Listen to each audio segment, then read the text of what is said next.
Oi, eu tô aqui gravando outro vídeo e bom, no vídeo de hoje nós estamos aqui, meus amigos, para mais um episódio do Mana Vai Papo Vem, nosso programinha de entrevistas e bate-papos com membros da comunidade de Magic e de fora dela também. E hoje eu recebo uma grande amiga de longa data, a Duda, do MTGC, também do Lives da Duda. Ela tem um podcast de Magic muito bacana que eu já participei várias vezes, produz conteúdo não só de Magic, mas de RPG, jogos variados, no Lives da Duda, que vai estar aqui na descrição do vídeo também. Todas as informações, as redes sociais da Duda estarão aqui embaixo. Caso você queira ouvir esse programinha aqui no Spotify, nos agregadores de podcast, estará aqui na descrição o link também.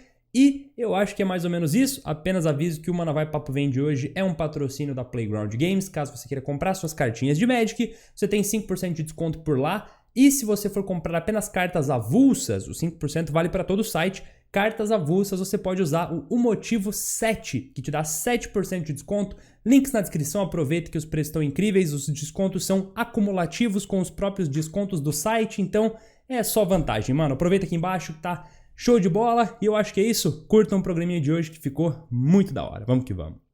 Eu vou pedir, Duda, pra tu começar se apresentando pra galera. Eu sei que algumas pessoas do chat, muitas pessoas do chat te conhecem, acompanham o teu trabalho na internet e tal, mas eu acredito que algumas não te conhecem, então eu queria que tu começasse se apresentando, falando pra galera quem é você, de onde é que você vem, o que você faz, por que você tá aqui.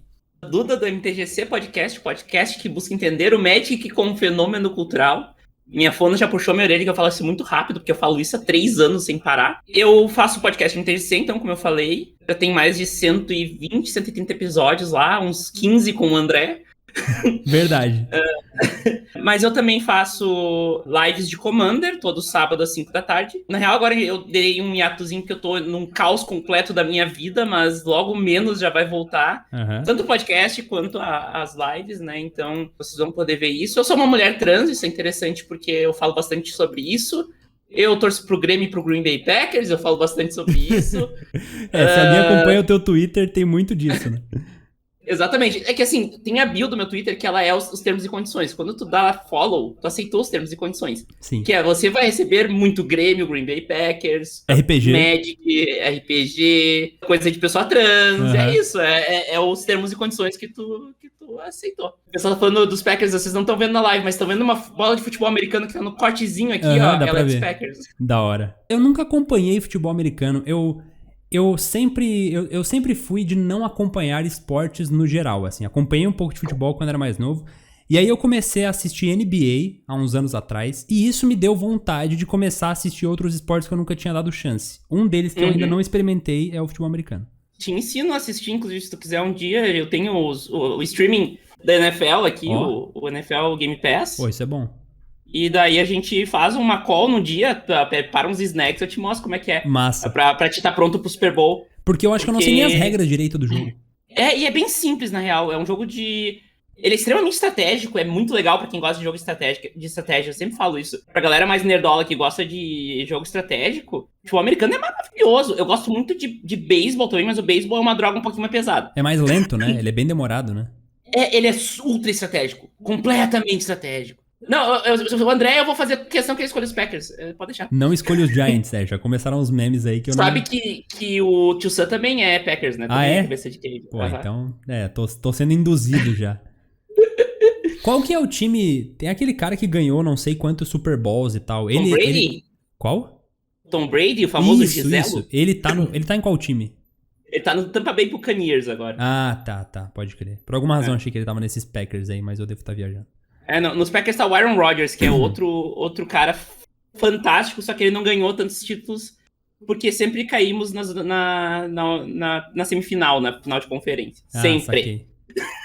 Ele era dos Patriots, tá? Ele fez a história dele nos Patriots. E daí agora ele pode crer. São 2 nomes diferentes, Patriots e Packers. Ok. Já estão aprendendo alguma coisa aí, já aprendi algo hoje. Aí, ó. Tu é de 96 também? Sou de janeiro, né? Eu sou de novembro, tu é de janeiro, né? Eu lembro que a gente tem a idade muito próxima, assim, né? A gente tá, por muito tempo, inclusive, do ano, a gente tem a mesma idade, né? E isso é engraçado porque várias vezes já, em evento, ou quando a gente tá todo mundo na casa do Charlão, por exemplo, eu puxo ou tu puxa alguma referência que, tipo, ninguém mais ali pega, mas o outro pega, tá ligado? Porque, tipo, a gente é da mesma região e tem a mesma idade, tá ligado? E aí, isso me leva à minha primeira pergunta, porque eu acho que essa é uma das diferenças entre a gente. Eu comecei a jogar Magic bem depois de ti, eu acho. Tu começou a jogar em qual edição? 8ª. A 8ª edição. Isso foi em... 2013, eu tinha 7 anos. Não, eu comecei a jogar em 2012, tipo, muito tempo depois, tá ligado? Começou a jogar quando eu voltei a jogar pela última vez. Ah, é verdade. Então quando tu começou lá em 8ª edição? Isso. Uhum. Quando tu começou a jogar lá atrás, tu parou de jogar em algum momento. Inúmeras vezes. Era uma coisa muito instável, assim, porque era aquelas coisas de manias de colégio, né? Então, teve a mania do Yu-Gi-Oh! Na real. O Yu-Gi-Oh! Que foi a grande mania, né? Eu faço gin super alcoólico pra poder ir dando refil do... Daí, tinha a mania do Yu-Gi-Oh! Eu jogava Yu-Gi-Oh! E daí eu olhei para aquelas cartinhas que vendia na feira do livro do colégio, tá? Então o colégio incentivava essa entrada em drogas maiores, mais pesadas aí. Mas eu via aquelas cartinhas mais bonitas em português, né? Porque a gente jogava com carta de camelô no Yu-Gi-Oh!, né? Sim. Nenhuma era bonita. Tipo, as cartas brilhosas, elas eram um adesivo, né? Então a gente não tinha qualidade, porque era tudo falsificado. Sim, então quando eu vi aquelas cartas maravilhosas, com cheiro gostoso e em português, opa, o que é isso aí, né? Sim. Eu trouxe o Renan Sparrow, tem um canal de Yu-Gi-Oh! Recentemente aqui no eu ia falar no MTGC, no Manavai Papo Vem. E a gente tava conversando, tipo, os primeiros decks, né, todos com cartas falsas de camelô e tal, eles tinham várias costas diferentes. Tipo, como as cartas eram feitas diferentes, tipo, tinha um baralho que ele era todo diferente, já sabia qual carta que ia comprar. Tamanhos diferentes. Isso, exatamente, tamanhos e, tipo, papéis e impressões, todas diferentes, tá ligado? Uhum. E desde que tu começou lá atrás, em algum momento tu se interessou pelo competitivo? Porque sempre que eu vejo tu fazendo algo sobre Magic, a maior parte do tempo é meio que na mesma vibe que eu, mais casual, assim. Mas tu já chegou a buscar o competitivo alguma vez? Eu tive a vibe pro player wannabe, fiz time, ia toda semana pra Porto Alegre, função pra caralho pra jogar lá na Nerds. Foi ali na época ali, 2013, 2014, ali foi uma época bem... Foi uma época que eu tava mal de saúde mental também e não tava tratando, então... Eu comprei muito Magic por impulso, era a época de Khans of Tarkir, uma das melhores coleções dos últimos anos e... Os últimos anos é engraçado, né? Porque pra mim, Khans of Tarkir foi ontem, mas tipo... Sim, 2014 fazem 7 anos, Meu né? Deus então... Mas, enfim, foi uma dessa era mais moderna, acho que foi um dos melhores blocos, assim, e tinha as Fatlands e tal, uma loucura completa. Eu tinha, naquela época, um UB Control, que era o deck do Ivan Flock, que ele foi finalista, se eu não me engano, de algum dos Pro Tours. Depois entrou Battle for Zendikar, e eu lembro que esse deck ficou mais forte ainda, e o carneirinho que ganhavam de vida toda a manutenção. Era turno 1 Seize, era fortíssimo. Era bizarramente forte aquele deck. Era um T2 muito forte, né? Eu joguei na época do T2 de Nistrad e Ravnica, Retorno a Ravnica também. Queria muito ter jogado nesse Standard, muito. Esse T2 foi o melhor T2 que eu já vi, disparado. Não vai ter mais um T2 tão foda quanto aquele. E eu fiz um deck de marcadores, que na época tu não tinha ainda a nomenclatura Sultai, né? Então eu chamava de BUG Counters. E era bem legal o deck, que ele era uma mistura de Simic com Golgari. Ele era bem mesmo, assim. Eu joguei os torneiozinhos aqui da região. Nunca consegui ir muito além nunca fui atrás de jogar PTQ na época, ou PPTQ depois. Porque eu nunca tinha resultado muito, muito constante. E eu comecei a notar que o Magic competitivo me deixava estressada com o Magic. Uhum. E eu jogo pra me divertir. Se é pra me estressar, eu vou ganhar dinheiro. Então, assim, o que aconteceu? Teve essa quebra, eu parei de jogar Magic, isso foi 2014, eu tava bem mal da cabeça na época. E depois disso, eu fui atrás de um apoio com uma psicóloga, que fez toda a diferença, inclusive, saúde mental é uma coisa muito séria. Hoje eu tenho acompanhamento com psicóloga, mas na época eu não tinha, né? Uhum. Diversos casos de um ambiente de trabalho muito ruim, eu ser uma mulher trans na puberdade sem saber, enfim, muitas coisas ali. E junto com isso veio as frustrações com o Magic, né? Porque eu queria muito, eu gostava muito do jogo, era a coisa que eu mais gostava no mundo e eu não conseguia ser boa, porque na real nunca foi o meu negócio, né? Sim. Então, foi isso que eu falei, eu teve um momento que eu disse, se é pra me estressar, eu vou trabalhar, então eu vou parar de jogar Magic. E eu parei de jogar Magic, não é que eu migrei pro Commander, eu já tinha um deck de Commander, mas eu não dava muita bola. Era tipo assim, já que a galera tá jogando, deixa eu ter um deck aqui, que é a minha Derev, que eu tenho até hoje. Daí, 2015, aconteceu um GP em Porto Alegre, GP Porto Alegre 2015. Eu fui nesse GP. Tu foi e eu te encontrei lá.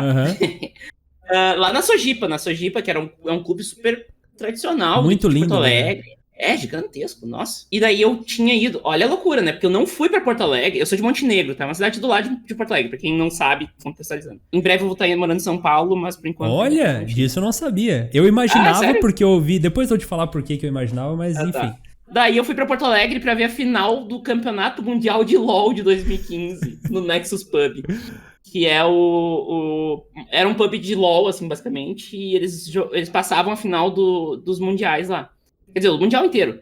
E eles davam skin e coisa, e daí eu fui lá porque eu queria ganhar skin e olhar a final, né? Aham. E daí nós chegamos lá e a fila tava gigantesca e eles disseram: "Ah, não vai dar espaço pra todo mundo, mas nós vamos dar skin pra todo mundo". Eu peguei a skin e fiquei ali tipo, tá, e aí o que eu faço? Vim pra cá pra isso e não tem nada. Eu tava com uma amiga minha que mora em Porto Alegre. Daí eu abri porque na época, assim, lembrando que 2015 não era uma época que nós tínhamos giga não tava na casa dos giga, o pacote de dados, então eu tinha Aham. mega, uns 500 mega, 200 mega de internet móvel. E eu fui dar uma olhada no que estava acontecendo, né? Abri o Twitter e a galera falando assim: GP Porto Alegre na Sojipa, GP Porto Alegre na Sojipa. Ah, tu não foi pra Porto Alegre pra ir no GP? Eu olhei pro lado, a Sojipa tava a 500 metros de mim. Caralho, que cagada. O que tu ia fazer se não tivesse o GP? Eu ia pra casa da minha amiga, provavelmente beber cerveja e ficar de boa E até assistir o ir até a Mundial de hora LoL de... em casa, tipo. É. Daí eu Caraca. fui até o GP e me apaixonei de novo. Eu ia invariavelmente voltar, tá? Eu ia invariavelmente voltar. Eu tinha ficado, sei lá, 2 meses sem jogar Magic. Daí eu voltei ali no GP.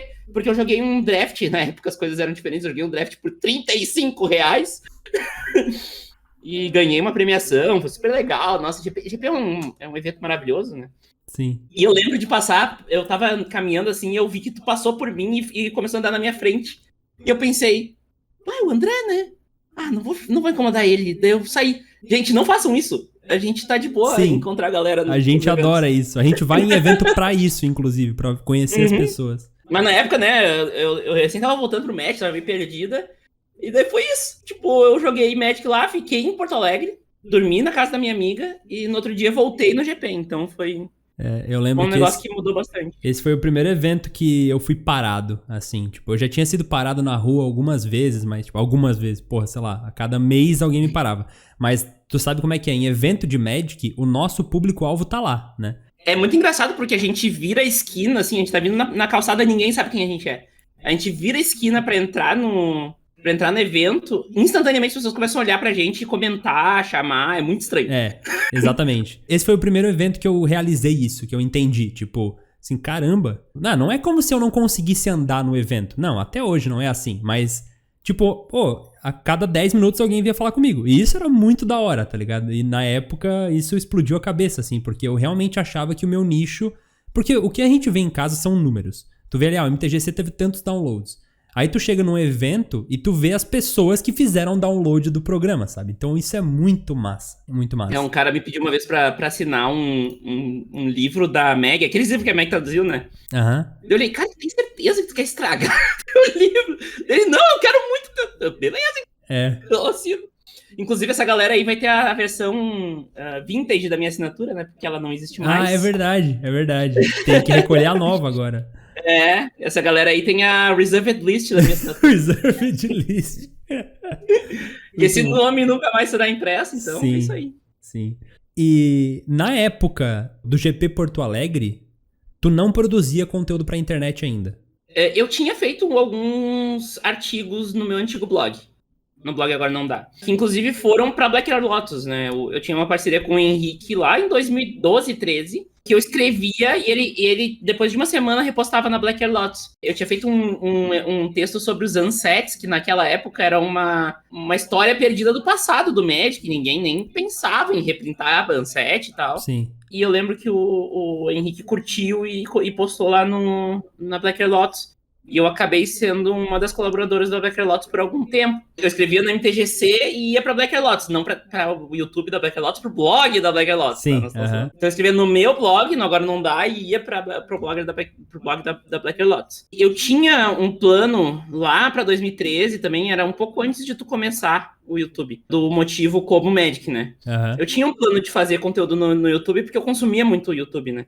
Só que eu não botei em prática. E daí, quando eu vi que tu tinha feito, eu meio que, tipo, beleza, o André tá fazendo exatamente o que eu ia fazer.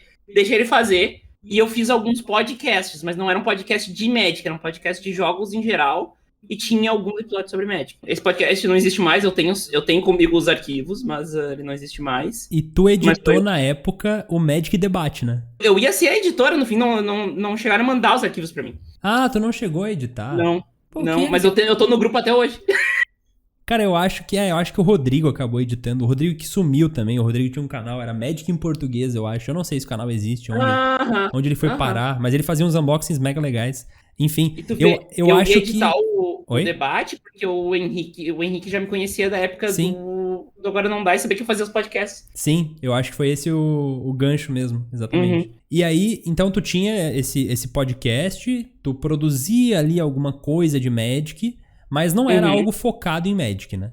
Não, eu acho que nessa época que a gente tá falando do GP ali, eu já não tava mais fazendo, porque a faculdade tinha apertado, né? Eu tava no auge da faculdade, tava fazendo muita coisa de LoL, né? Eu acho que meus esforços foram pro LoL nessa época.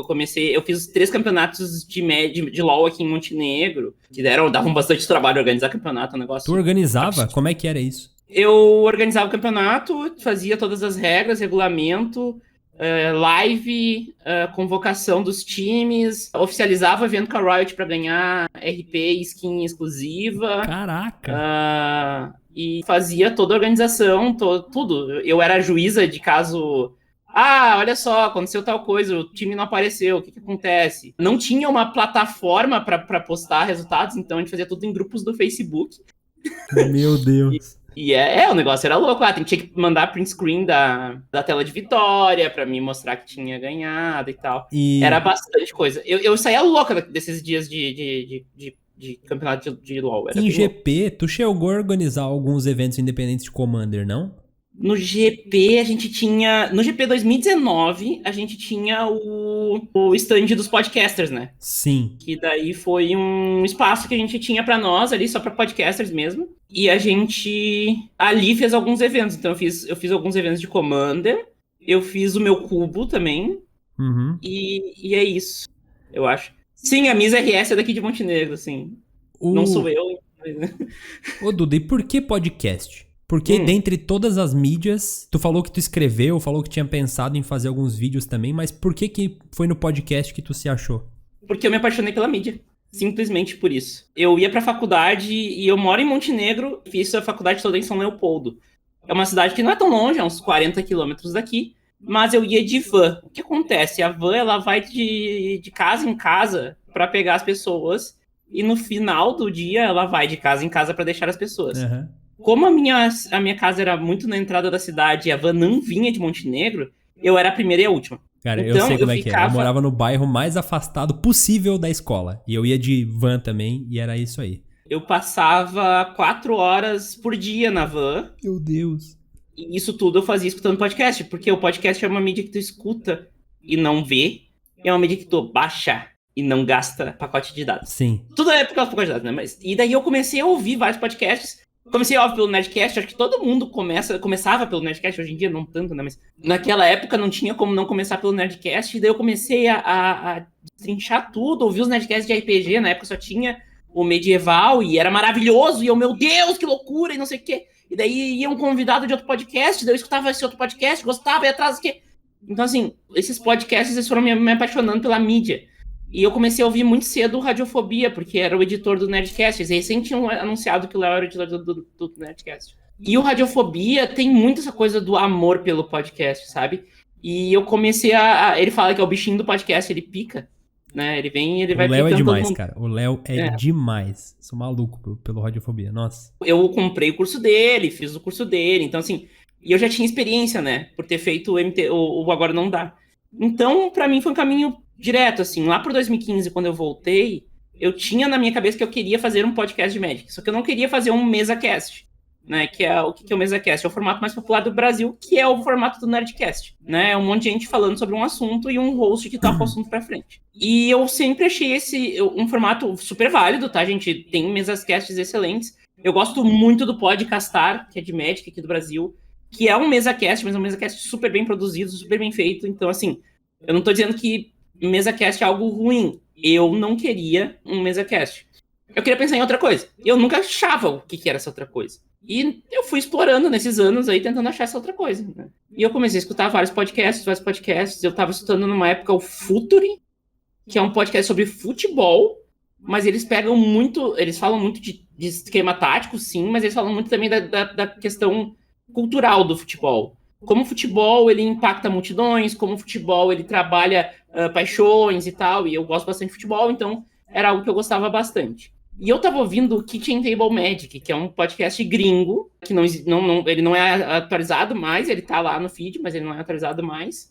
E é um podcast que entrevistou meio mundo do Magic, um monte de gente participou lá, Sim. E era um podcast de entrevistas aprofundadas. E eu olhei para aquele formato e eu pensei, eu gosto tanto do Magic, eu não gosto da questão do jogo, porque eu tinha muito medo de falar do Magic, e vinha a galera mais tóxica e dizer, tu não sabe nada, o que tu tá falando, sabe? Porque isso aconteceu comigo na época do blog. Uhum. Eu escrevi e as pessoas vinham, nem sabe o que tá falando, tá querendo postar, não sei o quê. E eu tinha muito medo disso, porque eu nunca lidei bem e eu sabia que não ia lidar bem. Então o que eu fiz foi pensar em uma forma de não falar do Magic como um jogo, falar do Magic como o resto, porque o Magic é muito mais do que simplesmente um jogo. Sim. E eu sempre vi isso, só que eu não tinha ideia de como eu ia fazer. Até que um dia eu tava subindo uma lomba que ia lá pra minha ex, ouvindo o Kitchen Table Magic e veio o estalo. Caralho, eu posso falar do Magic como um fenômeno cultural, porque é isso que eu entendo que o Magic é, e daí tem um monte de ligação. Cheguei na casa da minha namorada, da minha ex-namorada, né, dei oi, mal dei oi, já fui pro computador, comprei o domínio, registrei o domínio na hora, vi o MTGC, tava vivo. Então, assim, as pessoas perguntam o que é o C. Cara, o C é de cultura, mas eu não pensei muito, sabe? Tipo, eu só tive a ideia, tava disponível, vamos lá, né? É muito sonoro, né? MTGC. Então, o que aconteceu foi que eu fui lá, fiz isso, daí eu já fui atrás dos meus contatos que eu tinha. Quem era o André, era o Henrique. Meu plano era muito claro, eu vou falar com o Henrique e eu vou pedir o telefone do André pra falar com o André. Foram as duas primeiras entrevistas da MTGC, o primeiro, né? Foi o Henrique e depois fui eu, né?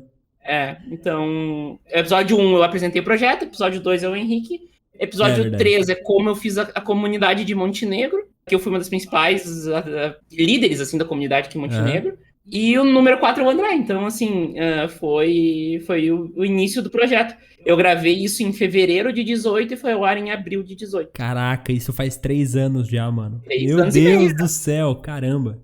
E o MTGC, ele já tá com 5 temporadas, né? Indo pra 6ª temporada. E as temporadas, elas mudaram, né? Entre uma e outra, elas tiveram pegadas bem diferentes. Quais tu diria que foram as principais mudanças, olhando lá no começo do MTGC, com o conteúdo que tu faz agora, o que mudou principalmente? A principal mudança é que no início eu tinha um roteiro bem definido de entrevistas, mas que eu usava a técnica exploratória, né, que é uma questão bem acadêmica até, mas que eu tinha um roteiro de entrevistas, mas que ele era aberto a intervenções durante a conversa, né. Então, eu tinha perguntas pré-definidas, mas que dependendo da pergunta da pessoa, eu puxava outra, né. E na 5ª temporada eu joguei fora. Eu disse, não, agora, tanto que o tema da 5ª temporada é vamos conversar sobre Magic. Sim. Né? Então, na 5ª temporada, a ideia era uma conversa mesmo, uma coisa mais simples, mas que tivesse mais coração, né? E eu acho que deu super certo, assim, daí o que aconteceu? Na 5ª temporada, por não ter mais o roteiro padrão, porque era um roteiro que eu repetia sempre, as mesmas perguntas, e daí tinha uma sessão que eu adaptava, né? Então, eu tinha várias perguntas ali que eram padrões, a galera até já brincava com elas, porque era sempre a mesma coisa, né? Uhum. E no fim eu comecei a cansar desse roteiro e também ele me limitava de eu chamar alguém de volta, né? Eu tinha que chamar alguém de volta só se fosse para um episódio temático, né? Que são os episódios de pauta. Uhum. Então, isso foi a principal diferença, assim, nessa época, porque eu mudei o âmago das entrevistas, né? Outra diferença que aconteceu é que lá no início a minha ideia é que as pautas, né? Esses podcasts de assunto e não de convidado, que tem convidados, mas a foco é um assunto, eles eram para ser extras, elas eram para ser uma coisa de 20, 15 minutos em que a gente tocasse no assunto. E hoje eles são, para mim, o principal do MTGC, né? Porque eles me dão um espaço de criatividade. Então, os .doc, por exemplo, que é o meu filho querido do meu coração, que eu mais quero fazer, se eu pudesse fazer só .doc, eles são um modelo super avançado de fazer podcast, que, ao meu ver, existem 2 formas de fazer podcast hoje. É o papo sem muito trabalho, mas com muito coração, né? Esse que eu falei antes, que tu tá fazendo aqui, que... Bom, é o formato do Flow, do Podpah, do Rafinha Bastos, do Inteligência Limitada, essa galera toda. E tem o podcast jornalístico, né? Que é um podcast super produzido. Que dá era o muito caso mais do que trabalho.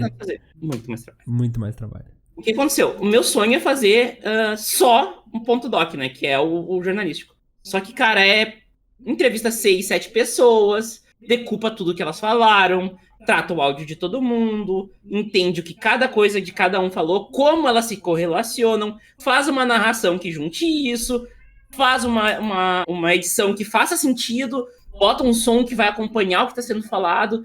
Isso é uma produção infinita, assim. Sim, é absurdo. Acaba. Eu tinha a ideia da sexta edição era que fosse só ponto docs, iam ser 6 episódios de ponto doc, um por mês. Mas eu desisti dessa ideia semana passada, inclusive. Essa é a ideia inicial da 6ª temporada. E por isso que ela atrasou tanto. Eu quero falar mais sobre isso depois. Eu vou te falar que é bem reconfortante ouvir tu dizer que, às vezes as perguntas ficam muito repetitivas e tal, porque assim, eu sempre fui o entrevistado e não o entrevistador. Tipo, eu toda semana dou 2, 3 entrevistas pra podcast, geralmente canais de Magic pequenos estão começando e tal. Então eu tô acostumado a responder sempre as mesmas perguntas e eu não me importo de responder como eu comecei a jogar Magic e tal, porque, enfim, as pessoas querem saber e tal, pra entender do background, etc. Mas do ponto de vista de entrevistador, pra mim é muito mais difícil ser o entrevistador do que o entrevistado, porque eu quero fazer perguntas legais, sabe, que façam a pessoa querer falar, só que ao mesmo tempo eu quero fugir do que a pessoa já respondeu várias vezes, sabe? Então é mega difícil, mega difícil. Como é que era pra ti, e isso eu tô total te usando aqui pra aprender um pouco, como é que era pra ti, como é que é pra ti, porque tu ainda faz isso, a pesquisa de decidir quais perguntas fazer, como é que era a prospecção que tu fazia, assim? Muito do que eu fazia era o seguinte, eu tinha 3 ou 4 perguntas, eu tinha as perguntas padrão, tá, que eu sempre fazia, todo mundo, eu acho que tu vai lembrar, como tu começou, de onde tu veio, qual a tua profissão, um negócio assim, quantos anos tu tem, qual a tua profissão, ocupação eu falava, na real, e carta preferida, cor preferida, enfim. E dessas perguntas eu já ia colhendo algumas questões pontuais que a pessoa falou e que eu vi que era importante, que tinha assunto, e eu ia anotando dentro, no mesmo arquivo do roteiro, em outra cor, na seção de perguntas personalizadas. E daí eu ia botando ali ao vivo, assim, o cara tava falando, tava digitando. Dá pra ouvir às vezes na edição, porque eu tava digitando ideias de perguntas novas. Sim. E quando eu faço as perguntas novas, eu faço já com pensando, se eu perguntar isso, o cara provavelmente vai responder nessa linha. Se ele responder nessa linha, eu posso explorar esse aspecto disso aqui. Então, se eu explorar isso, eu consigo puxar um pouco mais do que ele vai me dar, né? Então, é um pouco nessa ideia, assim. Tu tem que partir de uma pergunta padrão pra pessoa te dar informação sobre ela. Nem tudo dela tá aí pra ser visto. E os talk shows enormes que tem essas informações que ninguém sabe, eles têm uma puta informação pra descobrir isso. Tu diria que as referências do MTGC eram os podcasts que tu ouvia lá atrás? Tipo, eu não digo só em termos de conteúdo, que quando a gente pensa em referência, a gente pensa principalmente em conteúdo, né? Mas o MTGC, ele desde o começo chamou a atenção, não só a minha atenção como a atenção do público, porque ele tinha uma forma muito bonita. Ele é um podcast caprichoso, né? Então, a vírgula sonora, as músicas, tudo segue um padrão, identidade visual, sempre foi algo que tu se preocupou lá atrás. Isso veio da onde, né? De referências tuas, de estudos que tu fez, da tua área de formação, da onde veio isso? É um pouco da área de formação, porque eu fiz administração, mas a parte final do curso foi com foco em marketing, né? Eu tive uma agência de marketing, inclusive, até pouco tempo atrás, vendi ela recentemente. Foi um pouco do curso de produção de podcasts do Léo Lopes, que eu fiz. Foi um pouco das referências, com certeza, porque eu sempre ouvi podcast muito produzido. Eu sempre gostei de podcast muito produzido, né? Então, eu amo o Medo e Delírio em Brasília hoje. O Medo e Delírio em Brasília é ultra produzido. O trabalho que dá pra fazer aquilo, gente... Nossa, eu tenho medo só de pensar no trabalho que dá aquilo, porque é muito trabalho. É muito trabalho. Não parece, mas é muito trabalho. Sim. O Medo e Delírio em Brasília. E eu gosto muito de podcasts mais aprofundados, mais documentais. O Discoteca Básica, que é um que eu ando ouvindo muito, que é muito bom, muito produzido. Então, assim, as minhas referências de podcast normalmente são essas, são as super produzidas. Eu cansei muito rápido de ouvir Flow. Flow também o Monark ajuda pra cansar, né? Porque o Monark é cansativo. Complicado. Mas o Podpah, que a galera é legal, eu também enjoei muito rápido, porque eu preciso da produção, eu preciso do negócio bem feito pra gostar. Então eu meio que fazia pra mim mesmo o MTGC, sabe? Eu até brinco, no início eu queria 50 pessoas por episódio, sabe? Porque eu queria mais era fazer. Eu queria botar a cara, a tapa e fazer e testar. Quando a gente fala em Flow, Podpah e todo ano é o... Quem acompanha o podcast sabe que é um meme, né? Todo ano é o ano do podcast, tá ligado? Mas parece que do ano passado pra cá, realmente o podcast... Parece não, ele sofreu uma popularização absurda, né? Principalmente pelo Flow, que foi um guarda-chuva pra vários outros projetos que vieram depois e tal. O que é, na minha opinião, um pouco contraditório se a gente for ver o tipo de conteúdo que é consumido hoje, né? Porque hoje o conteúdo ele é instantâneo, ele é rápido, são vídeos curtos, são shorts, são stories, são reels, são coisas que chegam e vão e elas são coisas esquecíveis no geral, mas é isso que tem viralizado e tendo alcance, né? O que é contraditório, como eu disse, porque o podcast é justamente o oposto, né? São, sei lá, 1 hora, 2, 3 horas de conteúdo que você vai consumir com você mesmo, no seu fone de ouvido, indo pro trabalho, etc. Qual que é, na tua opinião, a razão, primeiro, para essa popularização do podcast e para essa discrepância tão grande entre dois conteúdos que estão dando muito certo, né? Começando pela discrepância, tá? O que acontece? O que é efêmero e muito rápido, normalmente é um conteúdo raso, e ele é um conteúdo, porque não tem como se aprofundar rapidamente, e ele é conteúdo visual. O podcast ele não é primariamente visual. Tu até pode ter o apoio visual, como é o caso desses que nós citamos, e é o que eu vou entrar depois. Uhum. Mas tu ouve um podcast e não é necessariamente tu para assistir como se faz com um filme, por exemplo. Uhum. Não, tu vai lavar tua louça, tu vai pro trabalho, tu tá fazendo um trabalho repetitivo, tu tá fazendo faxina. Por isso que dá pra ouvir 3 horas, porque tu não tá ficando 3 horas na frente do podcast. Tu não tá proativamente consumindo aquilo, né? Tu tá fazendo outra coisa que tu já ia fazer e daí tu tá dando e ganhando tempo nisso.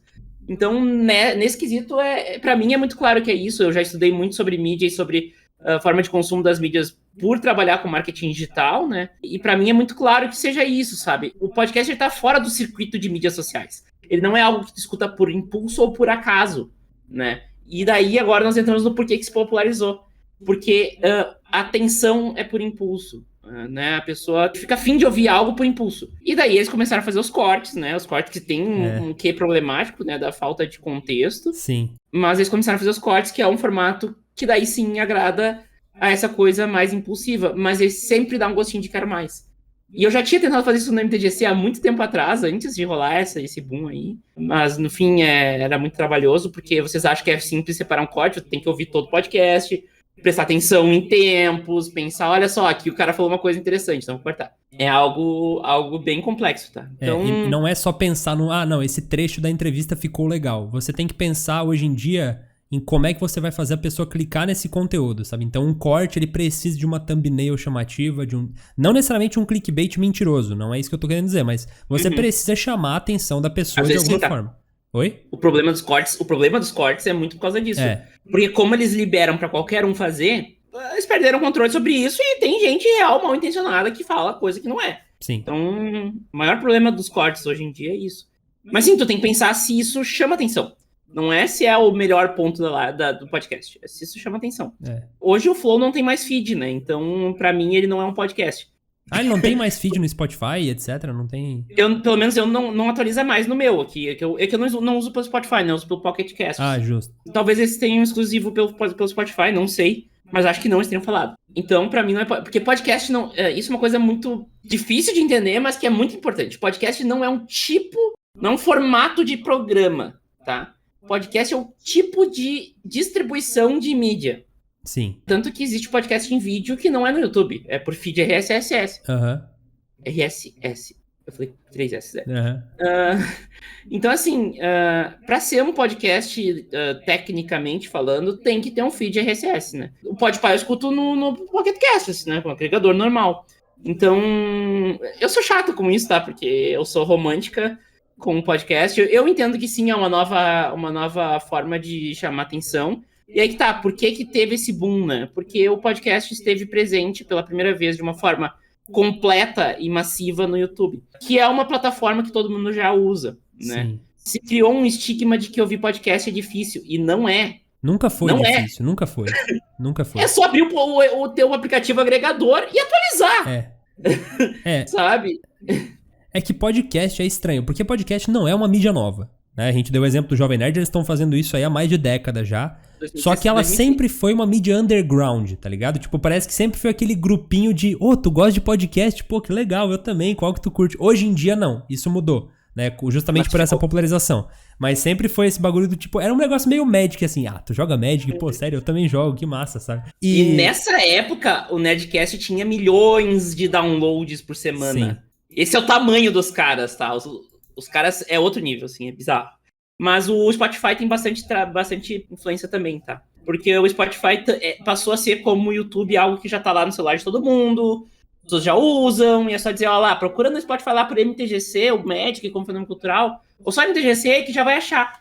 Então facilitou muito, tu não precisa explicar pra pessoa, baixa o Pocket Casts, ou busca aí o Podcast Addicts e assina. Eu ainda recomendo usar um agregador de podcast, porque eu acho que é a melhor experiência de podcasts de todas. Mas eu não vou lá e falo isso pra todo mundo, porque eu sei que vai assustar. Então, assim, olha no Deezer tem MTGC, no Spotify tem MTGC, tem em tudo que é lugar. Então, assim, e tu quer ouvir pelo computador? Vai lá, mtgc.com.br, que tu ouve pelo computador, sabe? Então, é uma questão de entender como as pessoas consomem mídia. E por mais que seja fácil consumir podcast, sim, tem uma ladeira a ser explorada aí, né? Das pessoas entenderem que é fácil consumir podcast no feed, né? Até isso acontecer, a gente tem que entender que as pessoas não sabem. E, cara, ouve lá no Spotify, que é mais fácil. Sim. Eu acho que é natural, é uma transição natural. A pessoa pega o gosto pelo podcast hoje em dia, e aí o agregador é uma consequência do tamanho do gosto que ela pegou, sabe? O agregador ajuda muito a organizar, né? Porque o Spotify fica ali no meio das músicas e tu não consegue organizar muito bem o que tu já escutou, o que não escutou, qual que tu quer escutar, né? Não tem um feed onde tem assim, qual o podcast mais recente que saiu. Sim. Né? O Pocket Casts, ele é maravilhoso que tu pode categorizar o feed ainda. É maravilhoso, eu amo o Pocket Casts. Inclusive, quem tá afim de tentar dar um next level na forma de escutar podcast, é a minha indicação, o Pocket Casts, que ele é um aplicativo que era pago e eles deixaram ele gratuito. Então, ele tem funcionalidades maravilhosas e é a minha indicação, assim, de agregador, né? Agregador, pra mim, é tudo de bom. Ele tem uma função, André, que ele identifica com uma AI todos os silêncios do podcast e ele corta pra ti. Caraca. Então ele acelera a tua audição sem acelerar sem dar voz de algo. Sem tirar conteúdo, né? Nossa, genial. Pô, tenho vontade de fazer isso pra editar meus vídeos. Tipo, bota tudo por silêncio aí tu tira, sabe? Pô, dar um plugin assim, muito bom. Se não me engano, tem esse plugin num dos editores de áudio, viu? Dá pra ter deve ter pro Audacity, né? Alguma coisa assim, não sei. O MTGC, desde o começo, ele foi produzido, apresentado e editado por ti? Uns 90% eu editei, daí teve uns que o Camarano editou. Agora o Portelada tá me ajudando na edição, porque eu ia fazer todos eles .docs e a gente ia fazer uma edição compartilhada, assim, ele ia fazer a parte de decupagem, né, que é ouvir todos os brutos, separar só o conteúdo e marcar todo o conteúdo. E eu ia fazer a parte de montagem e edição e ele ia fazer a finalização. A gente tava já bem adiantado nisso, assim. Agora tem o próximo episódio do MTC, que vai ser um .doc sobre a vivência trans na comunidade de Magic, ele já tá todo gravado. Ele só falta essa parte de edição, que ela é bem burocrática, e eu e o Portelado não estamos conseguindo acertar horário pra conversar. Isso tá sendo bizarro. A gente tá há 3 semanas dizendo, nós temos que conversar, e não deu certo. Então, eu entrevistei 7 pessoas trans na comunidade Magic, desde pessoas não binárias até mulheres trans e homens trans. E a gente falou sobre as vivências separadamente, óbvio, né? O .doc ele é todo feito separadamente. E eu vou compilar tudo isso em um storytelling. Só de falar já dá. Mas, então, o MTGC ele foi, na grande parte do tempo, editado, produzido, divulgado, feito a parte administrativa, tudo por mim. Eu fui a única pessoa que trabalhou no MTGC por muito tempo. Eu sei como é que é. Daí o Camarano me ajudou em algumas edições que eu tava atrasada, que eu tava atucanada. Atucanada é... Eu sei, mas eu sei que tem gente que não... Tarefada. Atolada. Desculpa, gente, gauchês, tá? Eu falo bastante. Não, atucanada eu tô ligado. Tu comentou agora há pouco, tu tais na lupa ainda? Não, vendi minha parte em agosto. Desde o dia 6 de agosto não faço mais parte da Lupa. Ainda recomendo os serviços porque é uma empresa maravilhosa. É uma empresa que se especializou muito no marketing digital de performance para gerar venda, uma coisa bem pragmática, assim, do marketing digital. Mas eu vendi minha parte para o meu antigo sócio, não porque a empresa estava mal, muito pelo contrário, a empresa estava indo de cada vez melhor, mas foi por uma questão estratégica de mudança de vida mesmo, assim. Eu tô num momento bem particularmente maluco da minha vida, assim. Então, eu acabei começando a trabalhar para uma empresa americana, que é um marketplace, que vende principalmente Funko Pop e carta de Pokémon. E eu comecei a trabalhar como verificadora de se os itens são reais ou não. Então, as pessoas mandam fotos e eu tenho que analisar se aquela carta de Pokémon é verdadeira ou não. Eu tenho que analisar se aquele Funko Pop é verdadeiro ou não. Se ele tá near mint, como o cara tá dizendo, se ele tá mint, como que o cara legal, tá dizendo. Caramba. É bem legal, é bem legal. Eu achava que o meu trabalho de jogar cartinha o dia inteiro era estranho, mas o teu trabalho é olhar pra Funko Pop e dizer se eles estão novos ou não. Então a gente tá no mesmo nível de estranheza, tá ótimo. E é engraçado quando as pessoas vêm e me falam assim, mas com o que tu trabalha? Então... Se o Uber pergunta com quem tu trabalha, tu fala, é uma longa história. Mas o que aconteceu foi que no fim eu acabei passando em outro processo seletivo, porque como eu tava por ficar desempregado, eu fui atrás de vários empregos, né? E eu acabei passando em outro processo seletivo. E por isso que eu tô de mudança pra São Paulo, assim, porque esse processo seletivo era pra uma vaga em São Paulo. E tu pode falar sobre... Eu vou trabalhar meio turno no que eu tô trabalhando agora e full time nesse outro emprego. Então, assim, o negócio vai ficar louco, eu não sei o que eu vou fazer, vou ver como eu vou me adaptar com os meus timings. E tu pode falar qual é o outro emprego, segredo ainda? Não, eu vou trabalhar no marketing de uma subempresa da Vivo, então eu vou voltar a fazer marketing digital de performance. E a Lupa já era de marketing, né? Então é uma área que tu curte, né? Não, eu amo marketing, tá? É um negócio que... Ele é muito louco, assim, como tu consegue manipular narrativas e discursos e tu consegue chegar a um número exorbitante de pessoas, sabe? Eu fiz campanhas que alcançaram... E que eu sei que alcançaram todo mundo da minha cidade aqui umas 4 vezes, sabe? Que massa. Negócio insano, assim, e fora as campanhas de âmbito nacional, que são uns alcances bizarros, assim. E eu acho muito legal, assim, tu conseguir estrategizar, pensar tudo passo a passo, qual que é a cabeça do teu consumidor quando ele tá fazendo isso, qual a cabeça dele quando tá fazendo aquilo, uma questão meio até psicológica, assim, né? Então... Eu amo, é uma coisa que eu realmente gosto. É estressante pra cacete, assim. Não vou dizer que é flor, que é 1001 flores, não, é bastante estressante, é bastante pressão. Principalmente a subtema que eu gosto de trabalhar, que é o marketing digital de performance, né? Que é um marketing que ele é intrinsecamente ligado a resultado em vendas. E às vezes o resultado em vendas não tem a ver com a campanha de marketing, porque o vendedor é ruim, ou porque o produto é ruim. Nossa, eu queria tatuar isso na minha testa, assim, ó. Porque, assim, trabalhando como influenciador, né, entre aspas, a gente vê muito o anunciante querendo o resultado direto na venda. Então, assim, não, você vai receber tanto de comissão em cima do que nós vendermos. Não, eu não sou vendedor, tá ligado? Eu vou apresentar a loja, o site, o produto, o serviço, e as pessoas vão decidir se elas querem comprar. Às vezes, a pessoa não comprou porque o frete pra cidade dela é caro. Às vezes ela não comprou porque não tem na cor que ela quer, mas ainda assim tem todo o intangível de ela ter chegado na sua loja, descobrir que é uma loja legal, confiável e etc.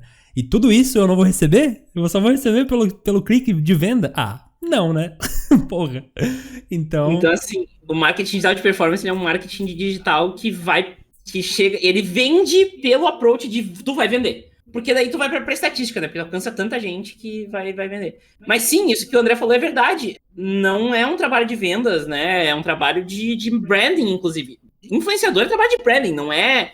Eu usaria influenciador numa estratégia de marketing digital de performance para trazer gente numa página, para fazer um público de remarketing. Sim. Não para vender direto, não faz nenhum sentido. A venda é consequência, né? Tipo, é consequência da fidelização, da credibilidade. Ela não é o primeiro passo, sabe? É complicado e muito anunciante não entende isso, sabe? Tipo, é uma coisa que eu já faço questão de deixar claro desde o começo, sabe? Tipo, a gente vai trabalhar junto, não é? Tipo, faz um vídeo, vende meu produto e é isso próximo, sabe? Não.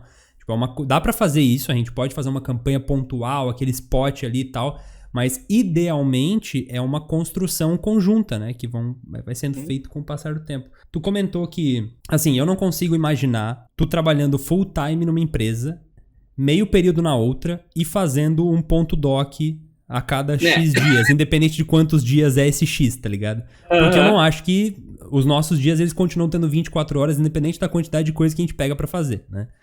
Mas, mesmo quando tu trabalhava com a Lupa, ainda assim eu sei que a tua rotina já era completamente maluca e tu conseguiu manter o MTGC funcionando, inclusive a 5ª temporada foi a mais longa de todos, com 20 tralá episódios. Como é que tu conseguia administrar um emprego, entre milhões de aspas, formal e a tua produção de conteúdo na internet? É bem difícil. Então, o que acontece, tá? É uma administração de expectativas, tá? Porque eu sou uma pessoa diagnosticada com transtorno de humor bipolar. O que significa? Pra piorar a situação. Eu tenho momentos em que eu tenho uma condição chamada mania, ou hipomania, em que eu tenho um frenesi maluco, em que eu quero fazer tudo o tempo inteiro, e não conheço limites. A palavra limite desaparece da minha cabeça. E eu assumo compromissos, eu penso que posso fazer tudo, sou super disposta socialmente falando. Negócio maluco, assim, insano, tu não dorme, tu acorda, tu vai dormir tarde, acorda cedo, a cabeça não para. E daqui a pouco ela vira pro lado depressivo, em que tu não tem vontade de fazer nada. Em que sair da cama é muito difícil. Em que qualquer coisa tu faz um dramalhão bizarro, né? E agora ainda tô fazendo terapia hormonal, eu tô tendo TPM junto com isso. Então, assim... Então tem todas as responsabilidades que tu pegou no teu momento de on fire, monohead, foda-se. E aí depois tu tá super tipo, mano, me deixa quieta aqui. E aí tem todas as responsabilidades que tu assumiu te batendo na porta. E aí, você não vai fazer nada comigo, não? Então exatamente. Foda, exatamente. Só que eu tenho uma questão de expectativas muito altas com o que eu faço. Não com o que os outros fazem, com o que eu faço. Então, porque eu falo que o que eu queria fazer 100% do tempo no MTGC era o ponto doc? Porque é só o ponto doc que eu olho e penso, caralho, é isso que eu sei fazer. Eu sou muito foda na parte de conteúdo. Porque o ponto doc é, sim, o meu ponto máximo e assim, de produção, de capacidade de produção. O que eu sei fazer de produção é aquilo, entendeu? É o podcast que eu não faço nem um pouco correndo, eu não saio correndo pra editar, eu não faço um roteiro correndo, não, eu faço com calma, eu olho as coisas com calma, eu penso com calma. Então, assim, eu queria poder fazer tudo no máximo sempre, mas a gente é humano e a gente não consegue. O que eu vou trabalhar agora em 2 empresas é equivalente ao que eu trabalhava na Lupa, porque dono de empresa não trabalha 8 horas por dia, ele trabalha muito mais do que isso, né? E nunca desliga a cabeça também. Sim. Então, isso é uma coisa que eu sei que vai acontecer, eu vou conseguir manter como era na época da Lupa, como era na época da faculdade, né? Em que eu tinha trabalho na Lupa mais a faculdade de noite. Então, assim, é parecido, eu não tenho mais o mesmo pique, porque 5 anos de idade já fazem diferença, mas nem tanta, né? Então dá pra manter o pique. Então, assim, foram reflexões que eu fiz nas últimas semanas, eu não falei isso em nenhum lugar, na real, é em primeira mão aqui, que eu realmente desisti da lógica de fazer uma temporada de um ponto doc por mês. Não dá, eu não vou conseguir, porque a minha exigência com o ponto doc é muito alta. Sim. E daí eu tenho uma outra questão, que quando a exigência é muito alta, eu tenho medo de não atingir essa exigência que eu mesma botei, e eu paraliso, eu não faço nada. Então, é uma questão de autoconhecimento, né, óbvio, mas assim, eu preciso fazer algo mais simples, mas que realmente é algo simples, mas é algo que entrega, sabe? Todo mundo sempre gostou do MTGC do jeito que ele era. E foi uma noia da minha cabeça que fez eu achar que não, sabe? Então foi eu entender isso, foi refletir, pensar, me perguntar, não, peraí. Ninguém reclamava do formato do MTGC. Todo mundo gostava do formato semanal, pauta, e entrevista, e gente, e ter gente lá diferente toda semana, e explorar assuntos. E daí eu comecei a ter várias ideias de assuntos pra abordar, mas eu só tinha 6 pra abordar, porque eu só tinha 6 episódios na temporada. Começou a ficar apertado. Então, assim... Vou te falar, às vezes... alguns conteúdos a gente produz pra gente mesmo, tá ligado? Alguns conteúdos a gente produz pro público. Esses são os meus gameplays de arena, que eu adoro fazer, não me entendam mal. Mas alguns conteúdos a gente produz pra gente. E esses geralmente são os que dão mais trabalho e pegam menos alcance, tá ligado? Porque são os conteúdos que a gente faz pra se desafiar. Por tipo, Realmente tem vídeo que eu paro, abro uma cerveja e assim, beleza, eu vou escrever isso aqui e eu vou fazer direito. Eu sei que vai pegar 3.000 views, enquanto Gameplay de Arena pegar 10, mas esse aqui eu vou fazer pra mim. E quem assistir, nem todo mundo vai clicar, mas quem clicar vai achar do caralho, tá ligado? Tipo, e esses conteúdos, eles dão muito trabalho. E realmente, às vezes a gente não consegue produzir tudo o que a gente quer, ou só o que a gente quer, tá ligado? Às vezes a gente precisa produzir o que a gente consegue ou o que a gente precisa, tá ligado? Então eu super te entendo, assim, eu super me identifico quando tu fala do ponto doc, eu penso em alguns conteúdos que eu fiz no passado. Gameplay físico, por exemplo, é um ótimo exemplo de que dão trabalhos insanos pra fazer e eles não pegam um retorno compatível com o esforço, sabe? Uhum. Com isso que tu me falou em mente, no último episódio da 5ª temporada do MTGC, tu comenta que foi a temporada mais longa até o momento, né? E uma das razões pra isso foi tu ter te entendido um pouco melhor sobre quem tu é, né? Uhum. Com isso em mente, o que a gente deve então esperar da Duda na 6ª temporada do MTGC? Porque a 5ª temporada foi em julho, eu acho que acabou, né? Alguma coisa assim. Isso. Era pra ter começado em agosto já. A 6ª. Eita, nós. Então, o que a gente deve esperar, mesmo que sem uma data precisa em mente, o que a galera que acompanha o MTGC, ou que vai começar a acompanhar o MTGC agora deve esperar?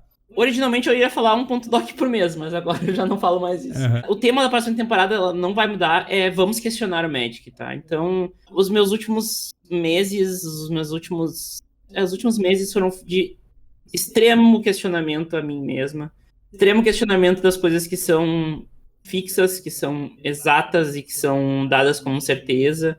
Sempre gostei da ideia do questionamento, mas sempre me abracei a certezas.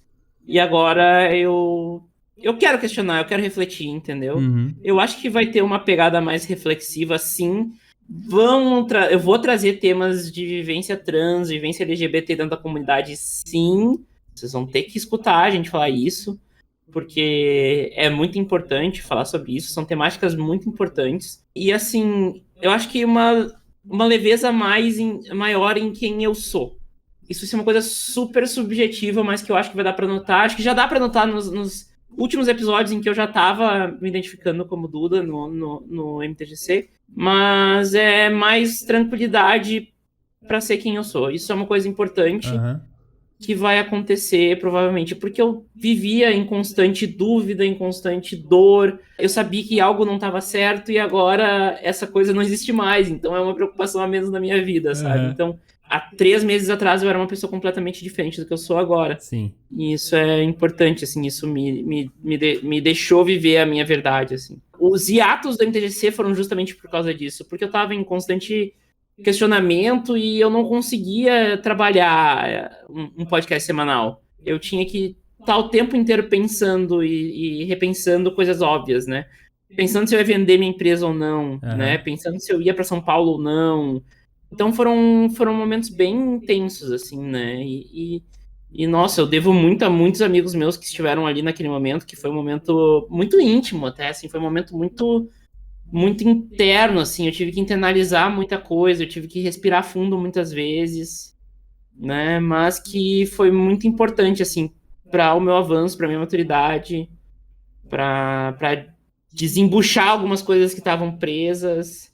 Então, assim, foi um processo super importante na minha vida, mas que precisou de um tempo para mim, assim, precisou que eu desacelerasse e pensasse, e respirasse, né? Então, foi isso, basicamente. O que aconteceu também é que eu tava um pouco de saco cheio do formato do MTGC e agora eu não tô mais. Porque eu parei de produzir ele semanalmente. Deu um detox, né? Tipo...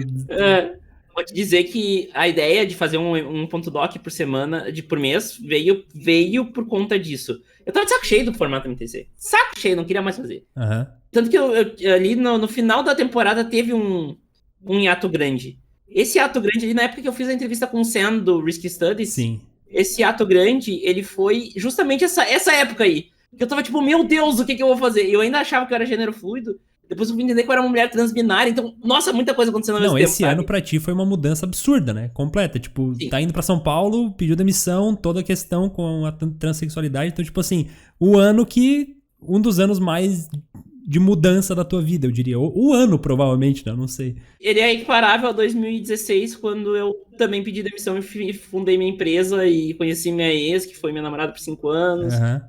é equiparável a esse ano aí. É um ano Sim. bem importante, é um ano de bifurcações, assim, de tomadas de decisão difíceis, Sim. mas que... Né, o MTGC sofreu na mão disso porque eu tive que escolher algo que tivesse que romper a corda e eu escolhi a corda que não pagava minhas contas. Então, foi basicamente isso. Tu já jogava RPG antes desse ano? Bastante. Já criei um sistema próprio.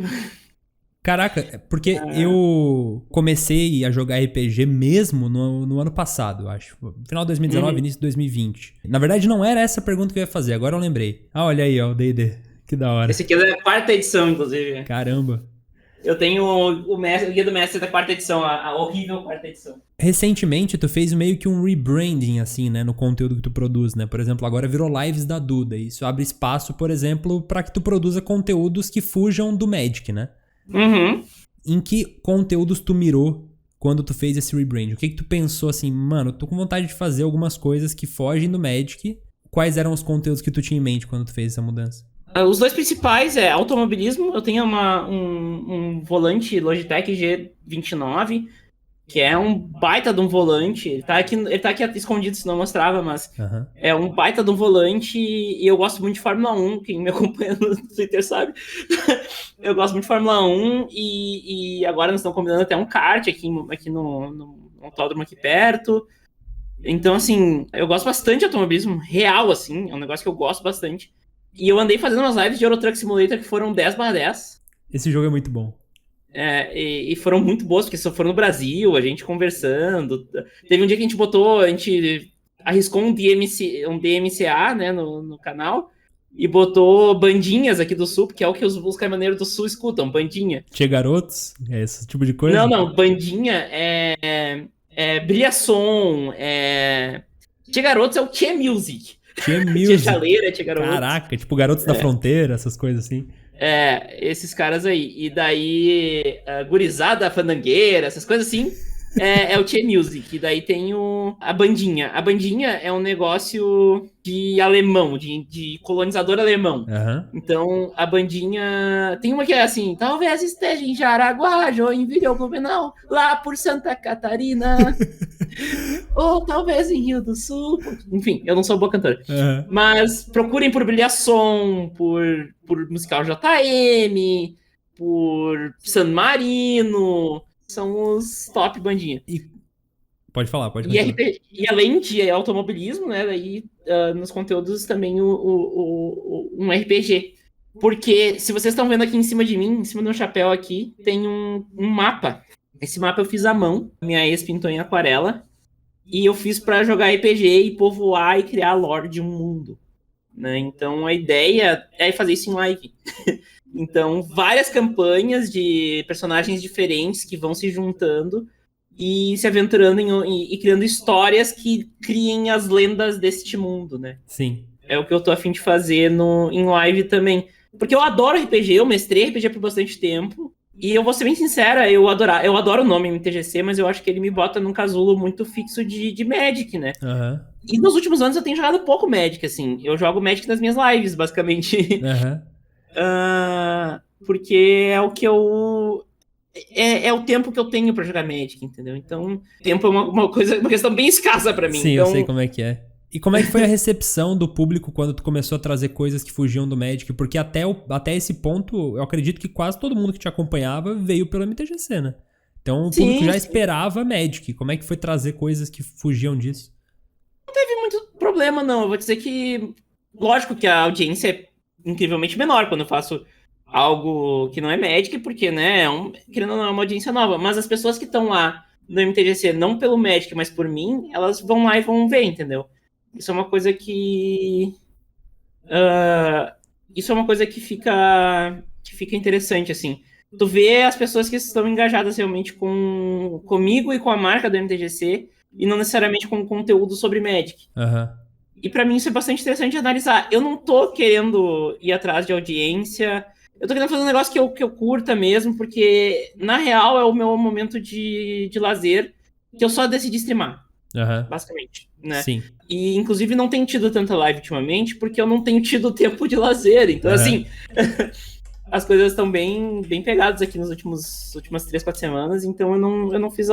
Na real, o que eu tenho... Os meus momentos de lazer ultimamente têm sido funcionais, digamos assim, que quando eu consigo, eu pego meu Switch e jogo um Tetris 99, tanto que é o jogo que eu tenho mais jogado ultimamente é Tetris 99, né? É um jogo super simples. Caramba. Mas é porque ele é em partidas curtas, então é por isso, basicamente, é isso que eu tô fazendo ultimamente. O jogo que eu tenho mais jogado é Sudoku. Então, tipo... É nessa vibe. É assim. E o legal é que são jogos que dá pra te ver um podcast junto, entendeu? Geralmente, quando tu faz live de Magic, é jogando Commander, né? Ou falando sobre Commander. Sempre. Jogando Commander, sempre. E tu comentou lá no começo da conversa que tu tinha um deck Commander naquela época, que ainda tem e tal, mas que tu não tava dando tanta bola pro formato, né? Qual foi o turning point, assim? Porque hoje tu tem, tipo assim... 35 Commanders, tá ligado? Tipo, eu acho que esse é mais decks que eu já tive na minha vida toda, somando todos os formatos. Então, tipo, como é que começou esse amor pelo Commander? O que aconteceu foi que, lembra que eu falei que eu tava muito frustrada com a parte competitiva, que eu tava me incomodando mais do que aproveitando, que se fosse pra me incomodar eu ia ganhar dinheiro. Nessa época eu entendi que eu não ia querer jogar Magic competitivo, porque o Magic competitivo me tirava do sério, não me fazia bem, nunca me fez bem. E eu olhei pro Commander como uma forma de o Magic ser só o ensejo, né? Só o motivo da gente estar junto. E nossa, o Commander faz muito bem isso, porque eu não quero vencer, tô nem aí. É divertido, assim. Mas às vezes só quero fazer uma coisa engraçada e é isso. Pode ganhar aí, vai. Deixou de ser sobre vencer, deixou de ser uma coisa estressante, deixou de ser uma coisa que te bota sob pressão, e passou a ser uma coisa pra dar risada, fazer um churrasco, tomar uma cerveja. Nossa, eu tô precisando muito desse rolê, cara. Nossa senhora. Meu Deus do céu. Churrasco, cerveja e Commander é um bagulho que eu tô precisando muito, o mais rápido possível. Dá muita vontade de dizer, eu vou ir pra ilha, a gente faz, mas não... Sim. E como é que é o processo de decisão de montar um Commander novo? Tipo, porque eu já fico indeciso, né? Tipo, como é que é? Tu olha pra uma carta e... Vou montar um Commander disso. Eu tenho uma pasta só de lendas, eu abro a pasta só de lendas, eu escolho uma lenda que eu achei legal na hora. E eu monto o deck. Com o que eu tenho em casa. Com o que eu tenho em casa. Tu não faz, tipo, compra online pra completar deck? Rola isso? Não. Quando eu compro... Nunca vou completar um deck na minha vida. Mas quando eu compro carta, o que eu faço? Eu entro lá, eu filtro normalmente... Primeiro, eu filtro todas em estoque e vou olhando meio que em páginas aleatórias. Acho umas coisas completamente absurdas por 20 centavos e compro. Sim. Daí, depois eu filtro por raras e míticas de R$1 ou menos. E também acho umas coisas completamente absurdas e compro. E eu nem sei pra onde elas vão. Elas chegam, eu boto na pá e depois decido, entendeu? Sim. Então, assim, eu nunca tenho uma lista. Alguns decks meus estão listados, se vocês forem até voltar no chat. mtgc.com.br/meus-commanders. Boa. Vocês vão ver os que estão listados, né? Nem todos estão. E daí vocês vão ter uma ideia do que eu tenho de Commander também. Eu nunca gostei de fazer lista porque eu mudo esses decks muito aleatoriamente e às vezes eu esqueço de atualizar a lista. E daí a lista se perdeu. Então, é um desafio, assim, manter uma lista desse jeito. Eu gosto de chamar que é a metodologia caótica de montagem de deck. Porque ela segue um pouco do que era quando eu era criança. Porque eu não sabia qual era o meta, eu não sabia o que era uma carta boa, o que era uma carta ruim, não. Eu olhava a carta que os outros tinham e dizia, pô, legal isso aqui, eu quero, vamos trocar. Entendeu? Tipo, não é um negócio, tipo assim, não, porque pra melhor estratégia desse deck eu preciso ter uma consistência pra não sei o quê. Não! É, porra, que da hora, quero, entendeu? Sim. Então é assim que eu funciono hoje. Te falar que eu sinto um pouco falta disso, tipo... Eu tenho muito esse negócio de se eu for montar um deck vai ser a versão ideal dele, sabe? Mas eu tenho os dois lados da mesma da moeda. Ou vai ser a versão ideal dele, ou eu vou estipular um budget extremamente pequeno, tipo baixo, ó, vou montar com R$20 e foda-se, eu vou ter que dar um jeito de montar, sabe? Eu tô nessa parte agora, assim, eu tô pensando em montar um novo Commander, né? Comprar. E aí, tipo, beleza, eu vou escolher um comandante, esse tanto faz o budget, mas eu vou ter que entrar num site ali, ó, R$20 é o que eu tenho, vamos ver o que eu consigo fazer, tirando os terrenos básicos e tal, e aí eu vou ver o que eu consigo fazer. Eu acho que é uma experiência divertida, tá ligado? O meu negócio é que todos os meus decks começam com o que tem em casa. Eu não tenho pouca coisa, tá? O pessoal da live não tá vendo, mas as minhas caixas estão aqui no meu cenário, tem mais uma aqui em cima, e tem mais lá na casa dos meus pais, enfim... eu tenho bastante book, eu tenho bastante coisa, mas eu gosto muito de passar pelos book e ver coisa aleatória, fazer uma tomada de decisão tosca e ver. E daí eu boto pra jogar, entendeu? Daí jogou. Daí daqui a pouco eu fui lá, preciso comprar uma carta específica. Que às vezes dá vontade de comprar uma carta específica. Daí Sim. eu já aproveito e compro uma quantidade exorbitante de carta aleatória. E daí quando chega eu dou um jeito. Entendeu? E é Sim. isso aí, sabe? Tipo, é bem descompromissado o negócio. Não tem muito uma obrigação de ser o melhor de todos. Eu sempre falo, o pessoal fala, mas é caro jogar Commander. Não, cara, é uma criatura lendária 99 custo, não precisa, pode ser... É o quão caro você Reais. quer que seja, né? Se você quer que seja caro, vai ser caro. O Magic é um jogo que é tão caro quanto tu quiser, né? Então... Sim, isso é verdade. Qual dica tu daria pra alguém que quer começar a jogar Commander hoje? A pessoa não tem nenhuma carta de Magic, ela sabe jogar e ela quer começar no Commander. Qual dica tu daria? Qual seria o caminho? Precon. Precon, hoje em dia, não tem muito por que não ir pra Precon. Vê um Precon que tu acha mais legal. Precon são os decks pré-construídos, né? Que a Wizards faz. Hoje em dia eles fazem 2 por coleção. Então, assim, ó, tem vários pré-construídos pra escolher. E eles estão cada vez mais fortes. Eles são o ideal pra entrar no formato. E se tu pegar um Precon e ir fazendo isso que eu falei, pega o Precon, monta ele, deixa ele bonitinho e vai vendo cartas aleatoriamente que tu acha interessante pra aquele deck e ir colocando nesse deck, pô, tu vai ter uma experiência maravilhosa, tu vai ter um deck que conta uma história Vai de ter um como deck tu teu. foi aumentando. É teu, tu fez ele, sabe? Tipo. Só que ele vem de uma base já que faz sentido, Sim. entendeu? Então, é isso. Pega um Precon, se quiser olhar a live de Commander, pode olhar a live de Commander, mas eu acho que não é o que precisa é pegar um Precon Sim. e botar na cabeça, vocês vão jogar por diversão, ou então, se quiser jogar competitivo, existe o CD8. Mas então, o que acontece? O Commander tem uma coisa chamada contrato social do Commander. Não, vocês não vão fazer firma de CNPJ, mas o contrato social do Commander é antes da mesa, tu senta, conversa com todo mundo, expõe o que é o teu deck, quais são tuas expectativas com o jogo e o que tu espera dos outros, tá? Sim. Não faz mal tu dizer, porra, o teu deck não é o tipo de deck que eu costumo jogar, tu não tem outro. Não faz mal. Sim. Acho que faz muita parte do Commander. E é isso que faz o Commander ser tão especial. Né? O Commander é o mais próximo do que eu tinha quando eu era criança jogando Magic.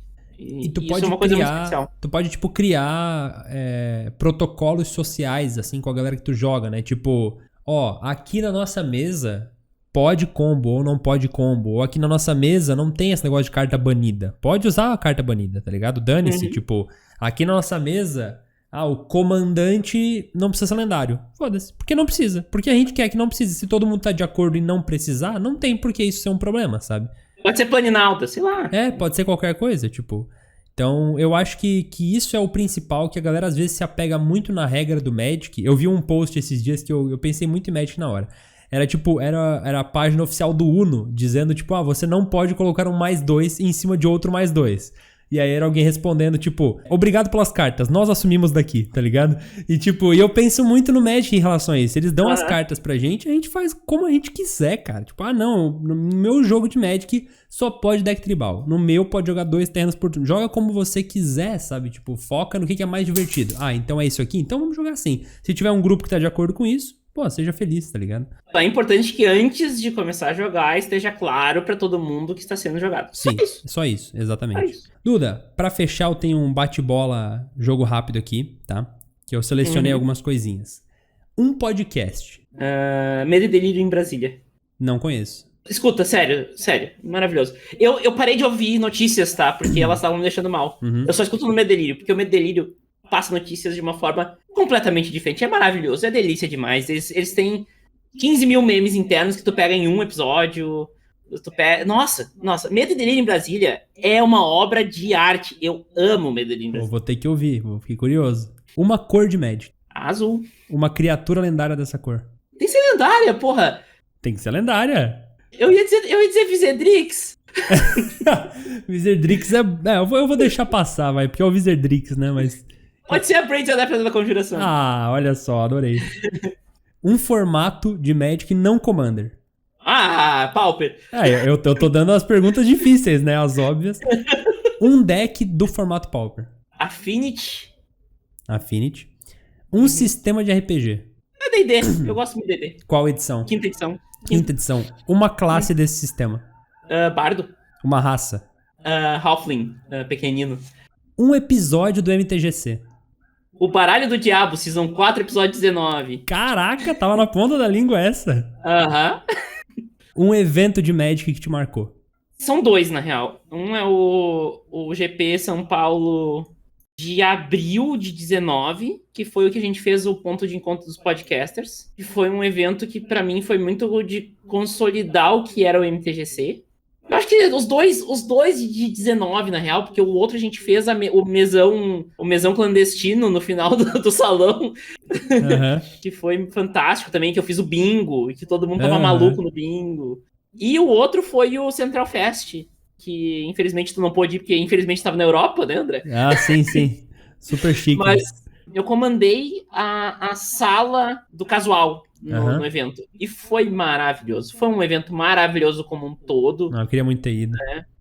O Thiago trabalhou tanto naquele dia. Eu trabalhei bastante também, mas o Thiago, gente... O que o Thiago fez para esse evento não foi pouca coisa. Foi um evento maravilhoso. E, assim, tenho muito orgulho de ter ajudado e participado.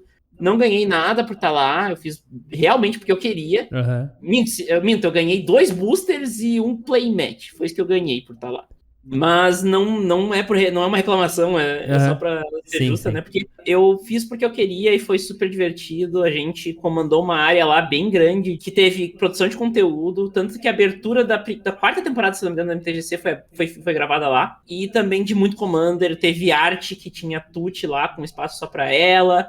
Tinha o casal Cianca, né? Cian e Bianca, dando dicas de Commander. E fazendo uma lista que tinha desconto na hora de comprar. Então, assim... Que legal. Foi um puta de um evento. Queria muito ter ido. Espero que tenha um foi outro. O último. Foi o último evento presencial do Brasil. Foi mesmo. O último grande evento presencial do Brasil. Eu queria muito ter ido. Espero que façam de novo. Duda, muito obrigado por ter participado do Manavai Papo Vem. Eu espero muito que tu tenha gostado do papo. Eu gostei bastante. Pro pessoal que tá assistindo em live, chegou pela metade ou no final, vai pro YouTube depois, tá? Editadinho, bonitinho, vai pros agregadores, Spotify e afins. Eu vou te dar um espacinho pra tu falar um pouquinho de novo sobre o teu trabalho, convidar as pessoas a conhecerem as lives da Duda, MTGC, ou te seguirem nas redes sociais pra verem o que tu tá fazendo por aí. E de novo, muito obrigado pelo papo, foi muito legal te ter aqui. E é isso, o microfone é teu aí. Muito obrigado, André. Foi muito legal. Pode me chamar quando tu quiser para participar aqui, que eu adoro. Quem quiser acompanhar meu trabalho, pode me seguir no Twitter, é onde eu mais faço furdunço. É @DudaWeitzman, mas podem procurar por Duda MTGC que vocês vão achar. Vai estar no post aqui para quem quiser, na descrição e afins. Vou botar aqui no chat também. No Instagram eu voltei a fazer um pouco mais de aparições lá no Duda.Weitzman daí. Que o Duda Weitzman tava pego. No Dead Name eu tinha ele inteiro. No nome novo, não. Vocês também podem me encontrar na twitch.tv/lives da Duda. Que de prometido, por enquanto, é Commander sábado às 5 horas da tarde. Mas logo menos vai ter mais coisas, tá? Assim que eu conseguir organizar minha vida. Provavelmente depois da minha mudança eu vou conseguir organizar isso com calma. Né, eu vou me mudar para morar com a Playmobia e com a Alissa, então nós vamos ter bastante conteúdo para fazer. Eu já digo para me seguir no Twitter, principalmente, porque lá é onde vocês vão saber as ideias novas. A gente tem uma ideia de um canal juntas, que não vai ser sobre Magic, que vai ser sobre tudo. Vocês podem me ver toda terça-feira no canal do Mestre Pedroca, na aventura oficial de Skyfall, RPG Mapas para não Atorar. Eu estou interpretando a Capua lá, que é uma Kia que não... que ela... o movimento constante dela é mental, então ela muda de ideia, ela muda de bússola moral o tempo inteiro. Que massa. E tá sendo bem legal, assim, tá sendo uma aventura maravilhosa. Pedroca, beijão, te amo. Traremos ele aqui também, ele já confirmou que vem, só falta ele me responder no WhatsApp. O Pedroca é assim, ele pra responder no WhatsApp é 80 anos, mas uma hora ele responde, uma hora ele vem aqui. Provavelmente em breve faremos alguma coisa lá no Wagner também, porque o nosso grupo da Caçada ao Messias não se desfez. Mas a dica é ver as outras lives que eu fiz lá, as outras aventuras de RPG que eu joguei lá no Dungeon Masterclass, que foi um com o Eldon Bombarril, ainda antes de me entender como uma pessoa trans, e depois como Dune, que daí foi sim, depois de me entender como uma pessoa trans, na Caçada ao Messias. O Eldon era na aventura em Zendikar, então também tem um pouquinho de Magic ali. Na Lives da Duda a gente vai fazer live de RPG o tempo inteiro também. Que esse canal em grupo exista, adorei a ideia. Não entendi. Acho que tu tava falando do canal com a Bia e com a Alice. Ah, tá. Sim, provavelmente ele vai, tá? Porque se eu tiver tucanada de tempo... as outras duas fazem acontecer, mas assim, vai acontecer. Porque a gente vai morar juntas, não tem como não acontecer. Sim, mas... E é isso, assim. No mais, eu acho que o pessoal me seguir já vai saber o que tá acontecendo e vai conseguir ficar atente aí ao que vai acontecer. Massa demais.